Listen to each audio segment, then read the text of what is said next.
Oh my goodness, hello BlizzCon! Welcome to the World of Warcraft Q&A. I'm your moderator for today, Jesse Cox. And I, like you, in the years past, have sat out there, and so I know that you are some of the best, most excited WoW fans there are, and so you have a lot of questions today. You've seen the panels, you have seen what the devs had to say, and it clearly was not enough. So, this year, we not only did some things a little differently, we opened up questions to those of you who could not be in attendance today, but also we tried to make it a little bit more fair for those of you who couldn't run to the front of the line to ask questions like we have done in years past. So after every panel, you could go to the Darkmoon Fair and deposit a question for the devs there. So, without further ado and much of bother, let's get the devs out on stage. Your game director, Tom Chilton.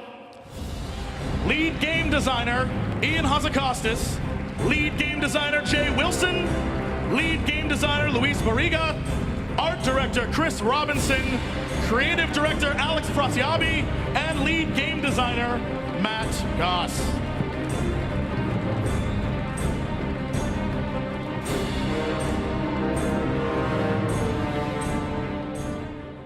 Gentlemen, are you ready? No. Ready. Oh, yes. Not yet?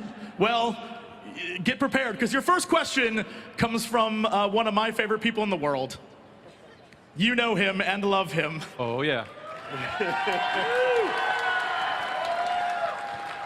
Hello. After you, sir. Okay. My question this year is about Illyria and Turalyon. We were told they were returning in Legion, but I was thinking they never had a chance to see that the orcs weren't as evil as they were portrayed in the Second War. They missed the Mag'har and never saw Thrall. So does that mean they might be part of the Horde and Alliance being at each other's throats, which was also mentioned as a plot point? I'll take this one, right here. No, but when we finally, in Legion, discover Illyria and Turalyon, the way you view WoW will change. It'll up the game a bit. So nothing to do with that, but there's amazing things in store. Thank you. Thank you. Thanks, Ian. Our first online question, is there any hope of sub-races, such as Tonka or Dark Iron Dwarves, being playable in the future? I'll take this one. So this is actually this was like the most voted, or one of the most voted up questions amongst our community. There were like tens of thousands of votes for this. So I feel like a couple of things. Number one, I feel like it's important for us to sell the fantasy behind the races and the classes in our game. That's like a core feature of something we consistently try to support and grow. If we've successfully done that, I think the second part becomes then supporting that and adding more variety and customization within that system. So the easy answer is yes, we're going to do that. We really love the idea. We have the characters in game, we're connected to them, we feel very strongly about that. The more difficult answer is, how are we going to do that? And we're going to continue to work on that and make it happen.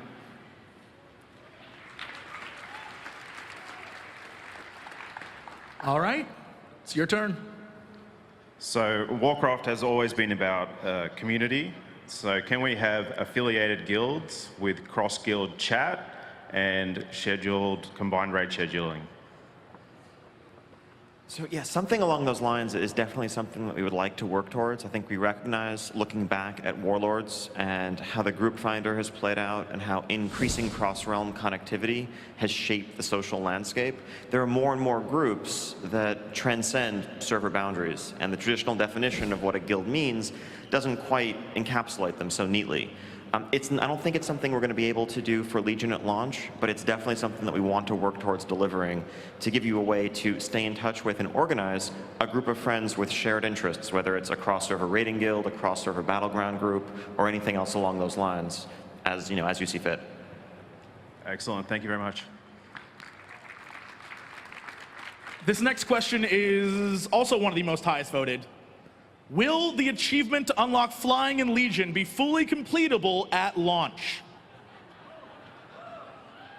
Well, it'll exist at launch, but it won't be fully completable at launch. So it will be completable in a later patch, much like the Warlords achievement was. But it will be there right from the start, so you can make progress on it. All right. Evan.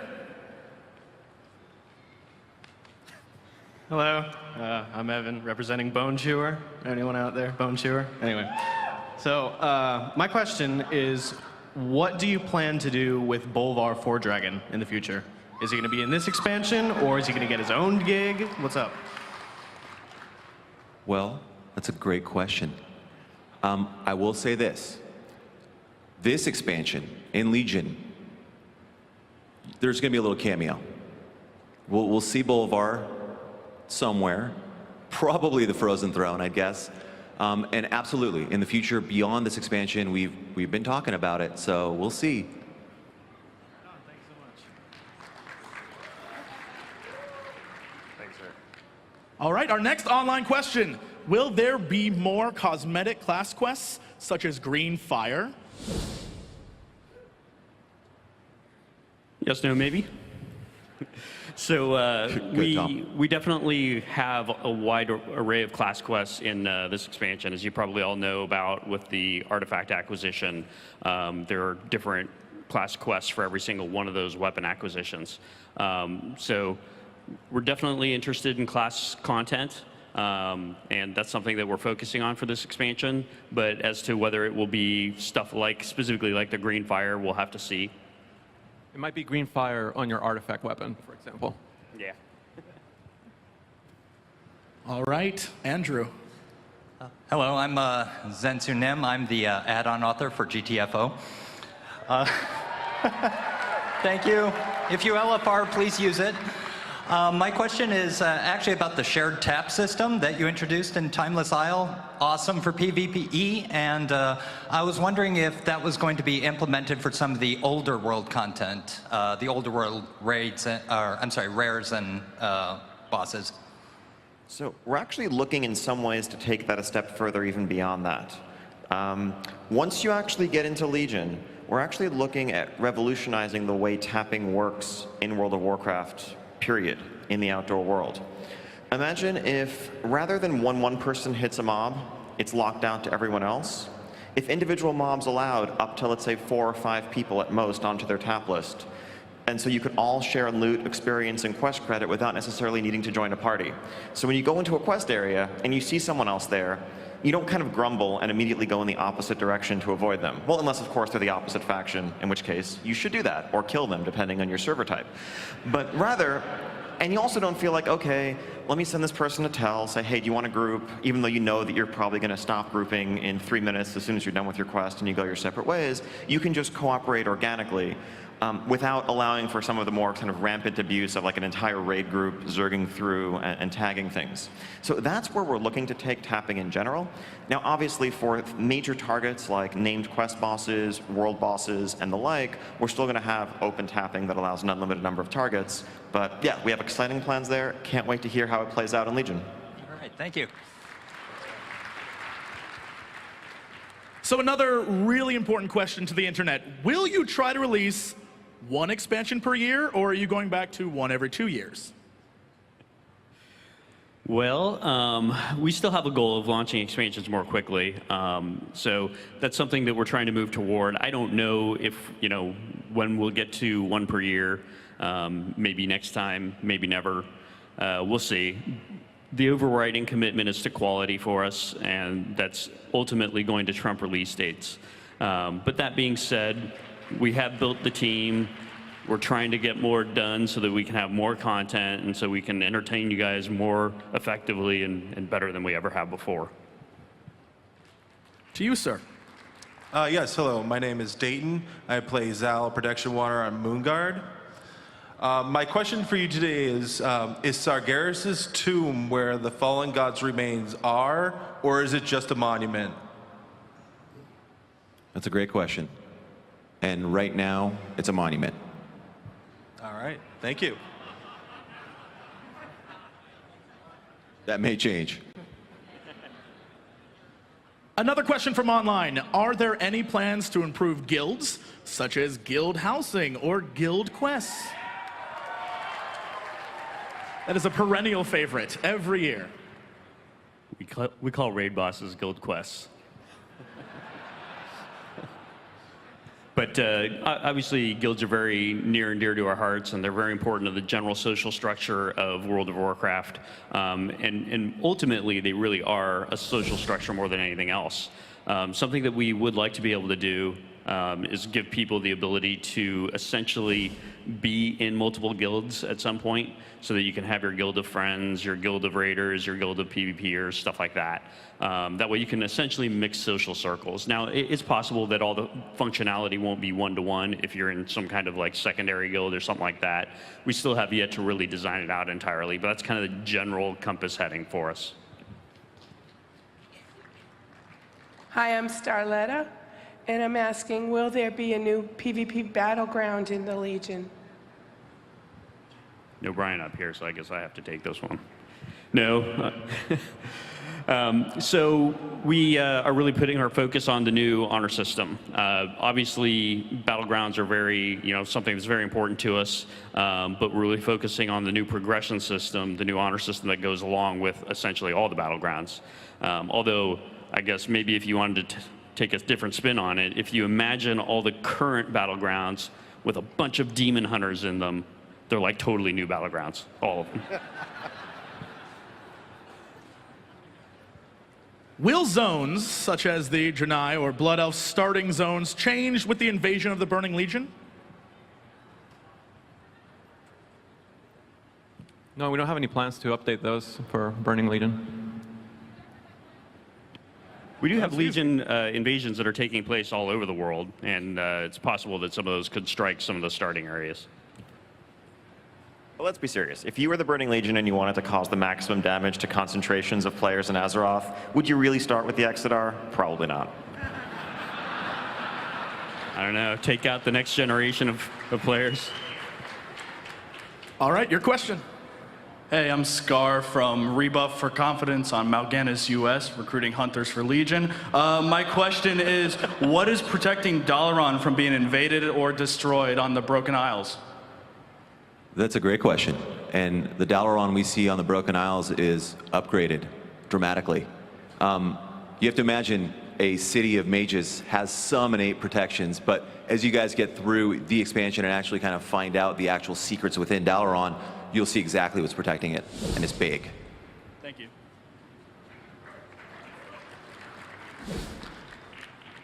Do you have any plans to resolve stories that began with Cataclysm? We've had 5 years to address the damage.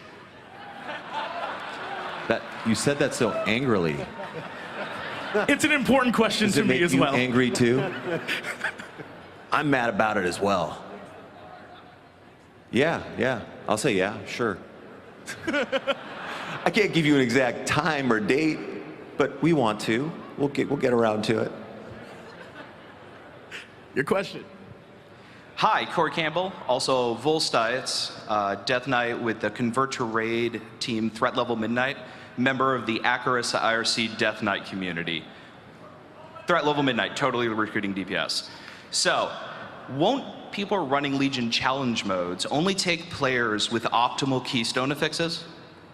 So I think one key part, so to speak, of the Keystone system is that all the affixes are actually standardized globally for a given week. So all keystones generated will point to a random dungeon, and they'll have a power level that's appropriate based on, the skill and the accomplishments of the holder. But if you have, enraging at low health guys that blow up when they die, everyone in the world will have that combination. And so you can think of it in a sense as almost like Hearthstone Tavern Brawls, where every week you're going to have a new little twist on the rules, a new set of challenges to learn and master, and as you practice that week's runs, hopefully you get better at figuring out how to handle it, and then it's on to something new. You heard it here. We got this idea from Hearthstone, not from Diablo. Thank you very much. When will the inventory system be updated, such as more bags for the bank? So I think I touched on it in the last panel too. Like transmog seems like the biggest defender right now, and that was one of the things we really wanted to address was to get all those items that you're holding on to just for their cosmetic look. I mean, we're always looking for ways to improve it, but right now, I mean, the bank is for items. Items are in it. We just want to make sure that we get as many of the items that you're not actually using or want to hold on to out of there as possible. Or that I honestly don't know what's going to go in my bank or void storage once we have the new transmog. Yeah. Consumables. Sweet. Health potions. Fill it up with potions. Hi guys, I'm Dylan, Alduin on Kel'Thuzad, and I love the focus on class fantasy with Legion, but I have a question about warriors. Is Titan's Grip for Fury warriors dead? No. The artifact is just too small. So we're actually planning on taking the artifacts and sizing them up, but Titan's Grip is alive and well. Great, thank you. We do think that holding two-handers is a very distinctive thing for Fury Warriors, and we dig that. The next question is one that is near and dear to my heart. Can we get a clear lore answer to there being only one Burning Legion transcending all realities? Was the patch 6.2 Archimond the exact same Archimond who was killed at the end of WarCraft 3? Well, in an inflationary universe. Go ahead, Tom. I'll tell you what, we got this expansion coming out called Legion that's gonna answer those questions. The Archimond thing, yes, maybe. We're working out some kinks there. But the expansion will absolutely get into the details of multi-legion versus singular legion, and we'll get a clear answer. And it probably has something to do with Alarian and Turalian. No, it doesn't, I'm kidding. We could have made it simpler by renaming them, make them Archimad or something like that. Where were you when we were doing the fight? That's a great idea, Tom.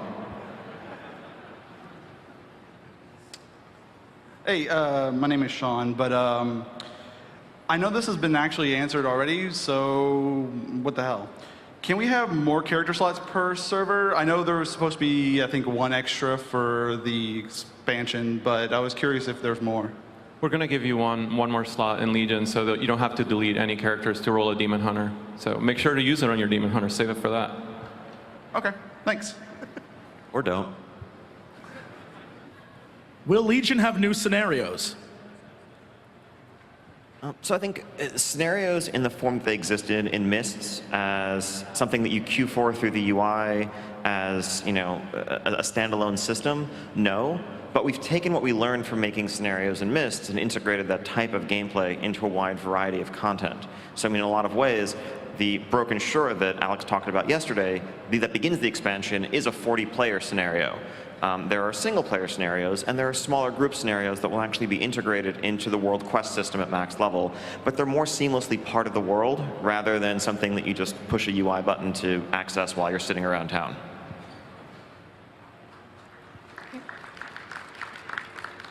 Hi, I'm wondering, what do I do if I want both early access via a pre-order and the physical collector's edition? Right, definitely a great question.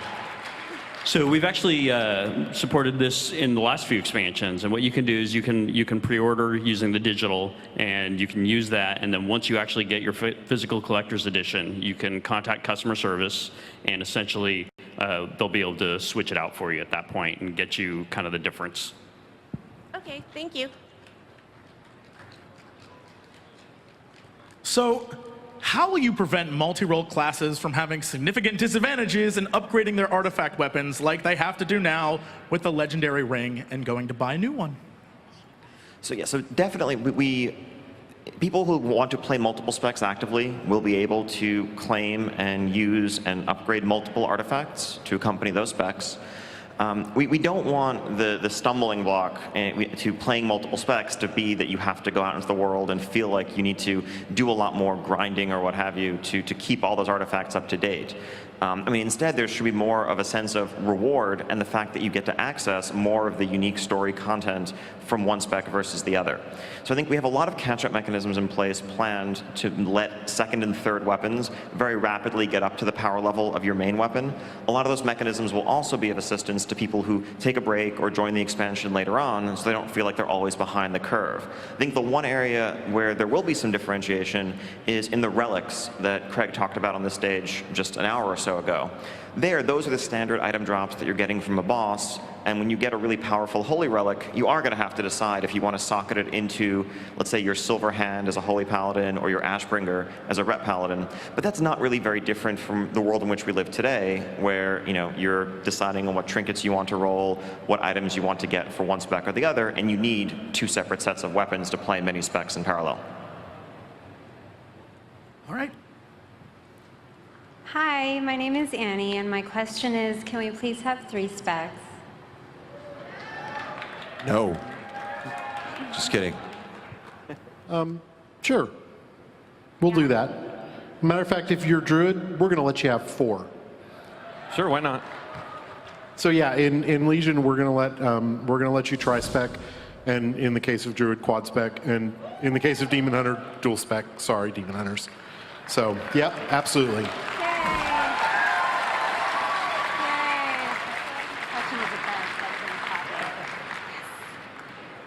We've actually smoothed out the UI also, so you don't even actually have to go and purchase your second or third or whatever spec. You can actually, just in the spec UI itself, you pick whatever spec you want, activate that spec, it'll remember your action bar and your talents and all that kind of good stuff.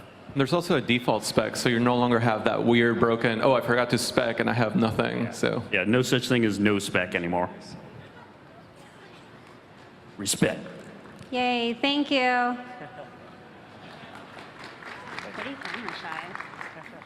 Another great question from the internet. Why are you removing multi-strike but not versatility? Yeah, Matt. Why? No pressure. So multi-strike for us, there's a couple of reasons. One, it is kind of just a different form of crit. And a lot of classes don't actually have really a fantasy for what multi-strike is, and we ended up having to weave it through a lot of our class design. So if you look at like a prot paladin, they actually have a special thing to deal with multi-strike so that it's still viable for them. So we didn't really see the advantage for having crit and multi-strike anymore, so it seemed like it needed to go. So versatility, though, versatility doesn't have that problem, and the other thing it does have is it has a defensive component too, which makes it attractive to different people. So I think PvPers really like versatility right now.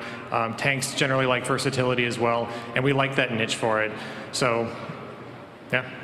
I think it leaves us with a picture of stats where each one has a special identity and purpose. Like crit is do stuff burstier, haste is do stuff faster or do more of it, mastery is specialize at some specific component of your spec, and versatility is this all-around mixed offensive defensive component. One thing I would ask to people who just hate versatility is whether you hate it because it's bad. Like if we just buffed it by 10% and it was on par with your other stats, would you mind it as much? Or is it just that you're so used to looking at items with this stat as a booby price? I'm not necessarily going to answer that more rhetorical question, but good thing to discuss. Another question from the internet. Will you introduce more catch-up mechanisms for alts, such as speeding up rep grinds? Sure. Yeah, I mean, we actually look at alts quite a bit, and we talk about them quite a bit. I don't know if we really talked about it much in Warlords, but for the Legendary Quest, we actually had catch-up mechanics for alts in there as well, which, helped out. And for artifacts, like Ian just talked about, that's something that, we look into when we have dual spec, or, you're leveling your second spec or your third spec artifact, maybe we can take that system in for alts as well. I think, in general, philosophically, we avoid like strict account-wide things because part of the point of playing an alt is doing things on that alt and having a feeling of progression.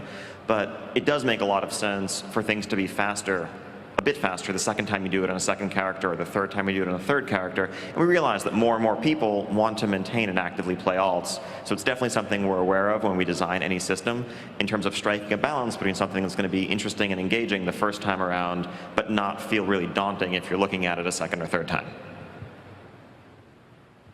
Next question. Will we see any event like the AQ gates during Legion? As the person that implemented 90% of that, God, I hope not. No. There are things kind of like it. You know, we talked briefly about invasions happening, and those are happening all across the world, and it will take participation on kind of a server level to beat them back. So kind of. Moving forward, we talk about it all the time. We talk about that type of event activity. So we think fondly of it. We just got to find the right time, the right place, and then do it. So yes. 800,000 linen required to open the Tomb of Sargeras. You know, here's a fun fact about that, Ian. I tripled the numbers that Chris Earhut gave me because I'm a jerk. But it worked.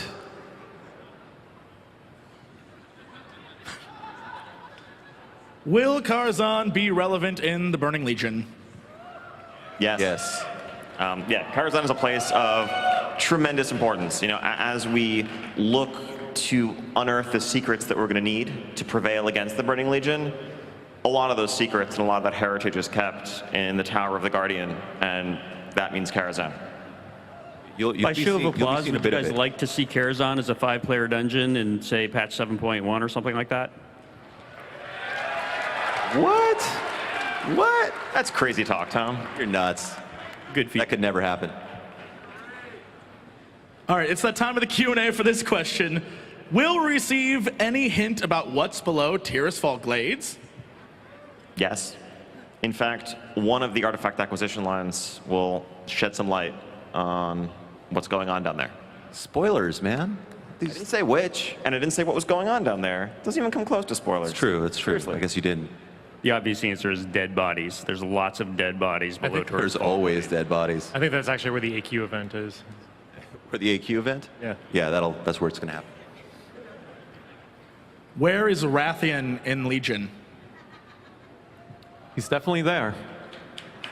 So, I think he's still in Pandaria, right? Well, actually, he may have some interest in the zone of High Mountain, which of course features Notharian's lair, and that is a person of some interest to Rathian. So, if he were to be lurking, it might be a good place to look for him. Or under Tirisfal. We don't know. Just don't expect him to look the way that he looked before. Spoilers. I know. Will there be any more interesting raid mechanisms like the Karazhan chest event? No, we have no more interesting raid mechanisms planned in Legion. Thanks for coming. Don't worry, in the spirit of dumbing things down, we'll turn it into a checkers event.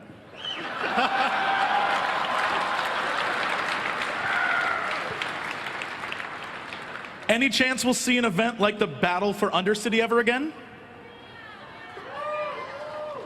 Well, again, is the guy that implemented that. I hope not. That's an interesting question, right? Because what is the Battle for Undercity anyway? I mean, really, because it's gone. You have no idea what the Battle for Undercity is. It's over. But it's something that is, I consider it just kind of a really long evolved scenario, if you think about it, right? It just existed when we didn't have scenario tech. So yeah, we will see things like that in Legion and beyond as we continue to kind of improve our storytelling through things like scenarios and longer events. So yes, absolutely, as long as people want to continue making stuff like that and punishing themselves, yes. Is there any way to make old world materials relevant for professions? Maybe. Yeah, it's kind of a, it's something we we would love to be able to do that. A lot of times, though, it's what the expansion says to us, and in this case, we have all new materials. It's hard to do because I don't know. I think my reagent bank right now on one of my characters is just full of linen, so I'd be able to just min-max everything out right away. But I think that's kind of the problem with a lot of those. And Legion, we have so many cool things in Legion that we can make materials out of. It seemed like the right fit. We definitely can make them relevant. Whether you would actually enjoy that is debatable. Linen bandages is going to be the big comeback. Will we get more lore on Forsaken, Worgen, Tauren, or Gnomes? Again, Greymane. In the game. Oh, in the game? Yes. I'm sorry. Always, yeah. There's stuff coming up. We've got a lot of Tauren-esque things in High Mountain that should shed some light on things. I would definitely argue that there's going to be some Forsaken lore coming up. Gnomes, I love gnomes. I do. And so we're going to probably not do anything for gnomes. No, I'm kidding. We'll totally do something for gnomes. Right, Luis? Totally. Yeah. Gnomes are an important and underappreciated part of the Alliance. Yeah, absolutely. They'll get their day in the sun. No, there's exciting new things on the gnome technology front that I'm making up on the spot that you're going to see in Legion. Where did the moose horns come from, Alex? How did that happen? The moose horns? Was some kind of unholy union between a Tauren and a moose? That's totally what happened. Okay. Right? There are a lot of moose in High Mountain. You do the math. Alex, you left out Worgen. Gilneans do play a big role in this expansion as well. Oh yeah, absolutely. Good point. I missed that part of the question because I wasn't listening. Okay, so will old gods feature in Legion in any way? Yes, kind of. Yes. Actually, not kind of. They totally will. That's probably what's under Tyr's fall. Shit. Probably spoiled something. Will there be more than one raid per tier in Legion? Well, clearly we have 2 separate raid zones planned for the initial launch of Legion. Looking ahead to future patches, I think there's a decent argument to be made that some of our huge monolithic zones that we've made, while they are awesome and epic in scope, like the 13-boss Hellfire Citadel or 14-boss Siege of Orgrimmar, might actually be better served if we were to break them up and have, let's say, a 6-boss raid and a 7-boss raid with varying environments, a bit more choice for what you want to do on a given day, but still fitting in together as part of the same larger tier.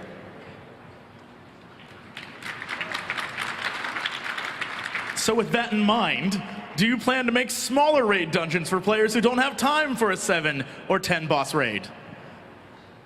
I think it's actually not so much about size, though obviously 13, 14 does get to be pretty huge, as much as layout. I think that we've tried to do a lot with non-linear layouts. If you look at Heimall, if you look at Foundry, the choice built into them, as well as the shortcuts that you can unlock, I think are designed in many ways to cater to the guild that only raids 1 or 2 nights a week and can't necessarily afford to fully re-clear 7 or 8 bosses just to begin working on the thing that they're currently stuck on. So we're very mindful of the need to offer the ability to choose your path through raids and unlock new shortcuts.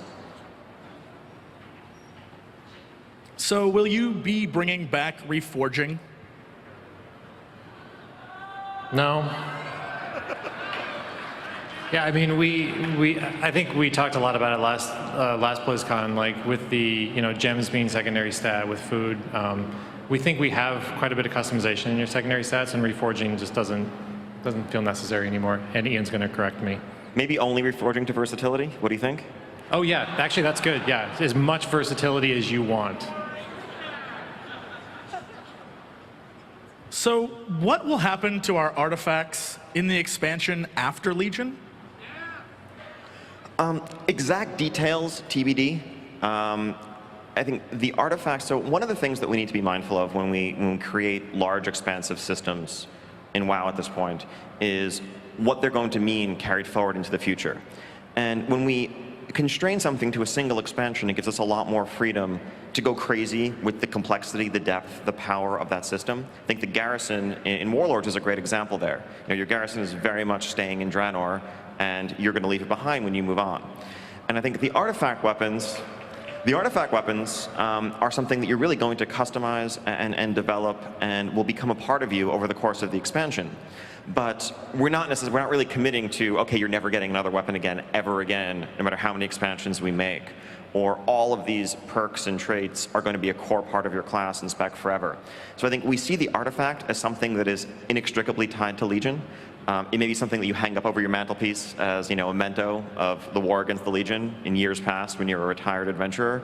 But it is something that you will not be wielding forever.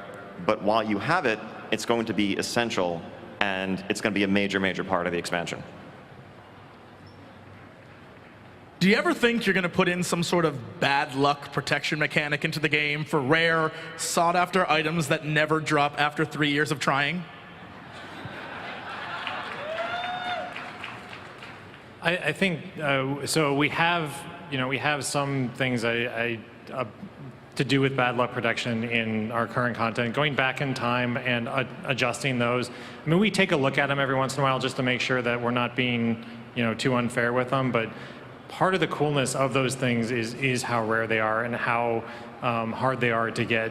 And so we don't want to stomp on that too much. Like if you had a guaranteed chance that you'd get it after a certain amount, like I don't know how exciting that would feel to most people. So we leave a lot of those alone.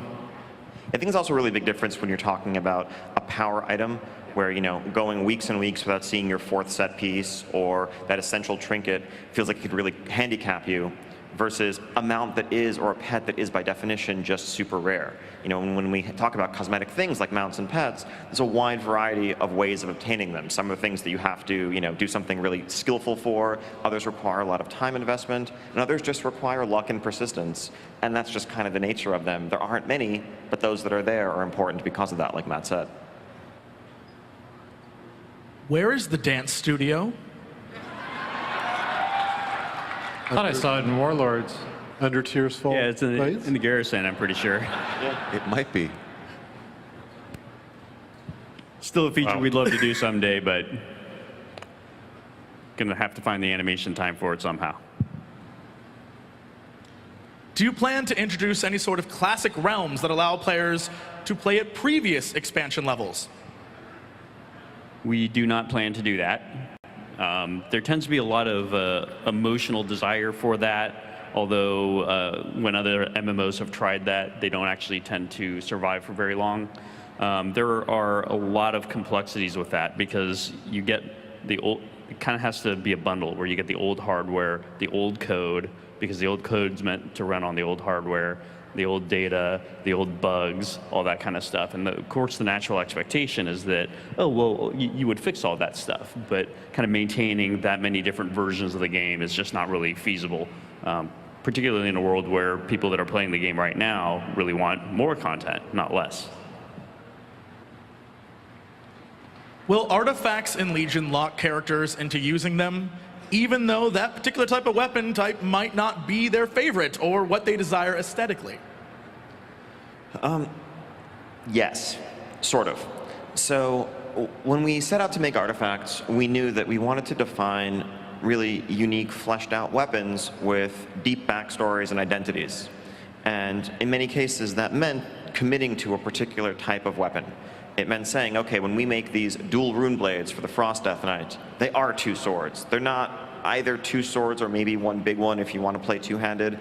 And so, yeah, there is some element there where we know that some people who prefer a different type of gameplay are going to feel like their artifact weapon isn't ideal. But we focused on really just making the weapons as cool and as defined as we could make them. Now, in terms of pure, aesthetics and visible appearance, while you can't transmog other things to look like your artifacts, if you want to transmog your artifact to look like something else, you do have the ability to do that. So if you just absolutely hate the idea of wielding an axe, but you really want to play a spec that has an axe, you can make it look like a sword or something. I think you'd be kind of crazy because the art's really cool, but you could do it. So how will racial variations of classes be represented in the class hall?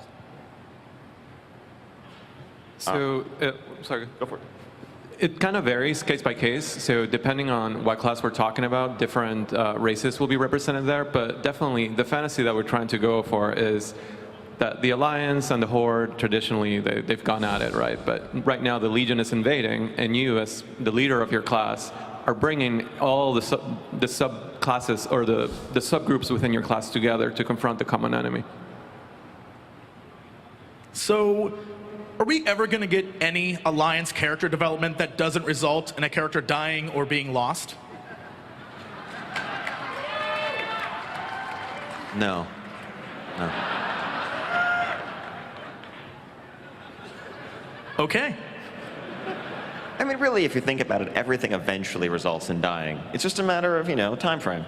Sorry, Alliance. That's very happy. But don't worry, anytime something dies, we find a way to bring it back. That's a good point. So going back to class halls, is it possible inside them to chat freely with the opposing faction? No, the language barrier still exists. The class hall is a shared space. You will see plenty of other paladins. Many of them may not be of your own faction, but just because you are tentatively cooperating towards a common goal doesn't mean that you could suddenly speak each other's language. There is one exception. So we're trying it for now. We'll see if it holds during beta, but Demon Hunters can speak Demonic to each other. So we'll see how that goes. Yeah. We'll see how it goes. So pre-made groups, are you looking into making these easier to plan events with strangers, considering how Open Raid works? Yes, I think Open Raid is a great site. Can't recommend it enough to find people to pursue shared interests, shared activities with. We're really happy with how the pre-made group finder has taken off and has made it easier than ever before for people to find groups to do things like raids, mythic dungeons, PvP, and really everything else. It's something we want to continue to expand and provide support for in-game. I think this kind of touches on a question from sort of the beginning of the Q&A where we were talking about the state of guilds and social networks that span servers. That's an area that we really want to explore and do more in. So in Legion, will we see an appearance by any of the alternate universe heroes? No. Well, heroes. Is Gul'dan a hero? Is Gul'dan a hero? Yeah. It's my hero. No, so yes. He's not Jesse. Don't get mad. Not on the outset. We'll see. TBD. Will we see any more Gilneas? Yes. Yes, absolutely. So Gen Greymane plays a big part in this expansion, and we'll also run into Gilneans that fled separate from the group of players that got afflicted by the curse. So we'll get a little bit of a different angle on their story.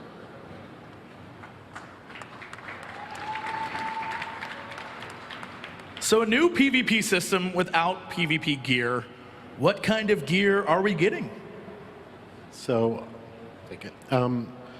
we will be dropping PvP gear in strong boxes and in weekly quests. It will be equivalent to the kind of gear you can get in the world or in dungeons or in raids. It'll be based upon your arena rating or your rated battleground rating, whichever one's higher. And pretty much anything we've talked about for items, you can expect to see in that gear. Will we be seeing the final expansion boss during the leveling experience and/or early raids? Yes, definitely. We love doing that. We love giving you a taste of the things you're going to kill eventually. So absolutely, it's a huge part of storytelling for us in WoW. It's a huge part of building up the characters themselves. So yeah, absolutely want to do that. We are doing that, yeah. Do you plan to make Raid Finder or Mythic Raid Finding flex size? So, Raid Finder theoretically is flex size in that it uses the same flexible tech. We try to matchmake groups of 25 players, but if a few DPS drop, you'll see that everything immediately scales down so that you can just go ahead and pull rather than having to wait for backfilling.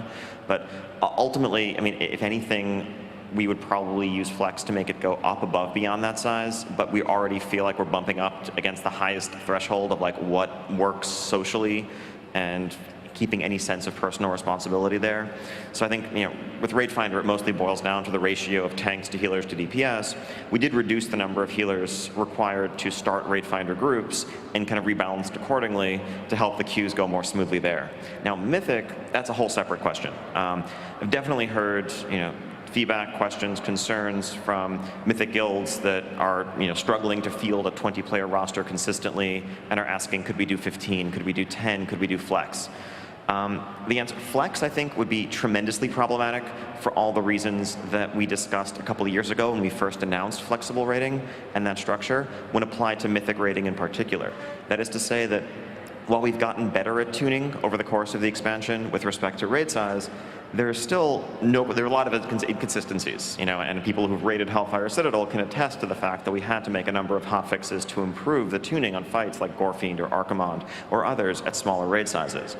On Mythic, no matter how well we got it, that's also the exact same audience that's going to say, well, okay, the right number for this boss is 13, and the next boss is 18, and so, all right, you 5, sit around and just be here for when we need you. Don't go anywhere. Sorry, you're not going to get any loot or have any fun. That's not the experience we want to create. Sorry. Now, as for individual raid size, and is 20 the right number? I think in a game that now is going to have 12 classes, the answer continues to be yes. I think that tuning for 20 players allows us to assume a certain number of moving parts. It allows us to assume that you have one of every class for the most part, that we can do things like you can break your raid up into 2 or 3 smaller groups, and each of those groups has enough meat to it to actually be a cohesive unit. And ultimately, and I know this is, isn't necessarily a satisfying answer, keeping guilds together and recruiting and managing a roster is hard at any size. I mean, I remember personally as a player leading a guild that was a 40-player guild that was, when we went to 25-player raiding in Burning Crusade, breathing a sigh of relief and saying like, oh, finally, like my roster struggles are over. It's going to be so easy to field 25 because, wow, that's such a smaller number. And then fast forward a few months, your roster naturally shrinks to like 28 or so, and then you find yourself with 22, 23 people logging on for a 25-player raid, and you're exactly where you left off. So I think we'd like to do more to make it easier to find people to raid with, to find abilities to grow your guilds, and for players to look for guilds with, like goals. And that's how I think we can help solve the problem, not by moving the number from 20 to 15 or to any other specific number.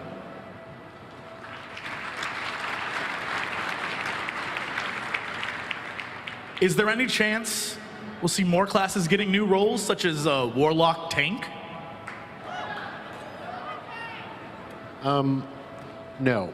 Right now, we're really focused on Legion and what's great for Legion and the fantasy of each character class and maximizing that, rather than trying to divert a class off into something that's really not the fantasy of that class. We've got a lot of great tank characters and healers, and we don't necessarily need Warlocks also doing that as well, and other classes. So no plans at this time. So how will we find groups for the new Keystone Challenge dungeons? So Legion Challenge dungeons are not going to be something that is part of the looking for group random matchmaking system, because ultimately they are about sort of a shared challenge. There is one person who is putting their keystone up at risk, essentially, when you start the run. So the plan is the group finder is going to be the great place to do this, as well as obviously your guild and your social circles more broadly. I think one of our goals with the system, though, because the keystones themselves are going to be relatively hard to come by, having a keystone that is still yet to be burned, that will yield loot when used, is actually a great commodity. So unlike a lot of things, like a world boss today, where maybe if you miss your world boss kill on Tuesday, Wednesday, Thursday, and you're looking around on Sunday to find people who want to do it, it can be hard to find people who haven't done it yet for the week. If you have a challenge keystone that's still available to be used on a Sunday, you should have people lining up, wanting to group with you, wanting a shot at the rewards that that's going to bring. And so, you get to kind of call the shots, and we don't think it will be difficult to find people to help you in that endeavor. That way you can be an elitist jerk for a day and say, I'll take you and you, but not you. Can you address split rating in Legion? Yes, but I don't really have a satisfying answer. So I really hate split rating. I've talked to a lot of people, here at BlizzCon, at other events, online. in high-end guilds. No one likes the feeling of pressure at the very, very high end to gear, run, and play 4 or 5 different characters solely for the purpose of running multiple raids to funnel loot to the very, the ones who are going to receive it. I don't know that there's a great way to stop it, other than like personal loot being the default mandatory loot game-wide. That would solve the problem. I think that would have some other collateral consequences. So it's something I'd love to hear further suggestions about, love to hear discussion about. If there's a way of doing it in a targeted way, I think it'll make the experience better for everybody, because I know there's that downward pressure from the highest echelons that tends to trickle downward where you feel like you need to do this thing that isn't really enjoyable in order to compete. I mean, alts are great, but our general philosophy with alts is that we want you to play alts because you want to play the alt. You want to do something to progress that alt for its own sake, for a change of pace, rather than that you have this alt solely to feed your main. Will the old Nefarian encounter in Blackwing Lair gain a new Demon Hunter class call? Yes, of course. When we added Monk, we went back and updated the Nefarian encounter. So if you haven't fought Nefarian on a Monk recently, go check it out. He has something special for you. We'll have to do something on the Demon Hunter, maybe double jump related. Like just off the top of my head, maybe he just like makes you jump repeatedly, and after like quintuple, octuple jump, you just fall and take a bunch of fall damage. That feels like the kind of thing Nefarian would do. So going down the row of panelists here,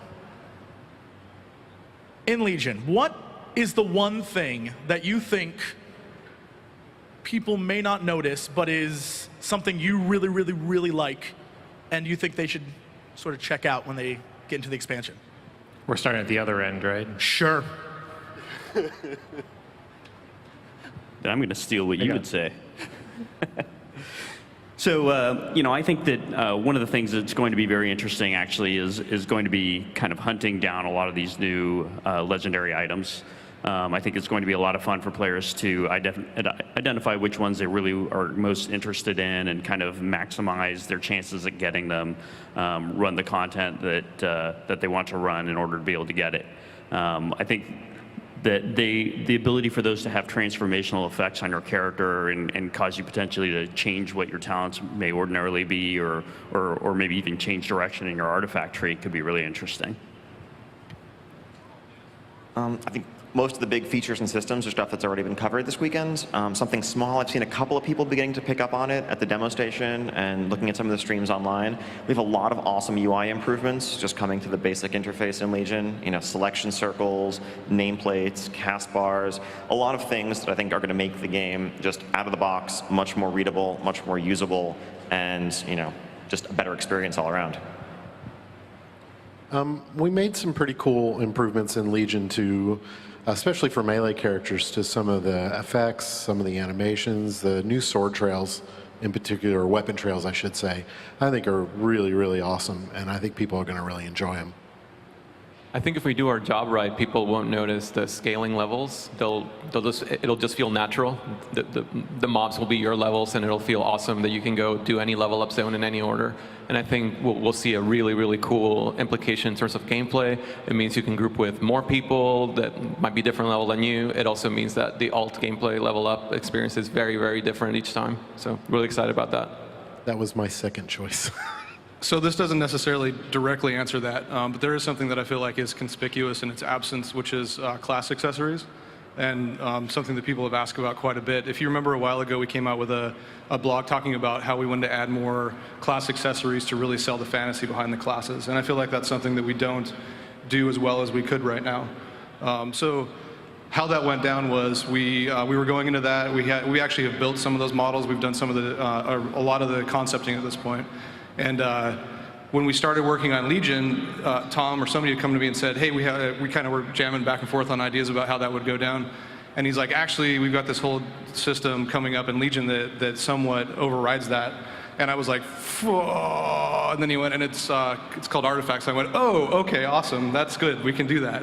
So basically what it was is that as we went into start working on artifacts, we decided that and took a look at what that looked like and all the concepting and that process that we went through. There was a lot of overlap between class accessories and what we're going to see in the artifacts, whether it be Librams or supportive objects that you get along with the artifacts you'll be wielding.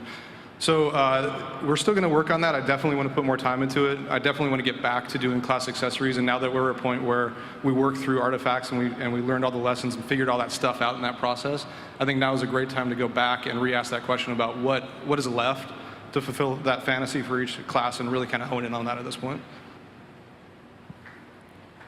Good answer. Thank you. How many people here have played the Demon Hunter intro experience on the floor? That's quite a lot of you. So you may have noticed that we have some new tech for storytelling, so to speak, the talking head stuff. We really want you to pay attention when those pop up. But did you know that Legion is the expansion that has the most VO of any expansion we've ever done?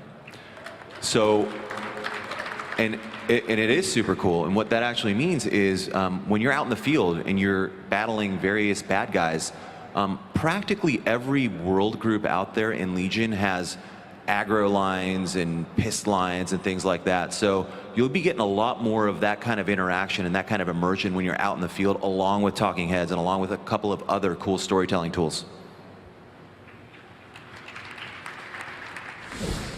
Yeah, I think for me, it's a lot about, it's not like one feature, but it's sort of the goal of the team to get back into dungeons and have that 5-player experience be really cool again. Keystones for me in the whole challenge dungeon, that is something I'm really, really excited about to see. And from the item side, we're really happy to help support that as well.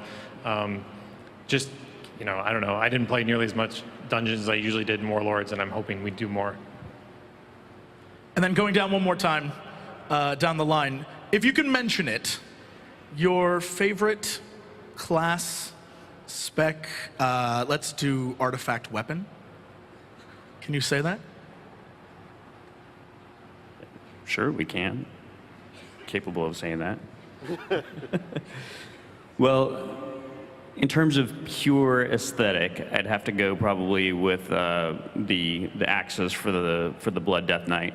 Those things are crazy, crazy cool looking.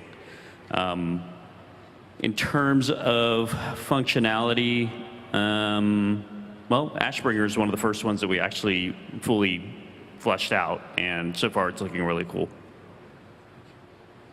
Yeah, I'm going to say Fellow Malorn, the Fire Mage Runeblade. I think when we talk about a caster sword, I think there's a certain challenge in making a large, visually impressive sword that looks not like it was meant to actually hit people with, but like an intensely magical conduit of power.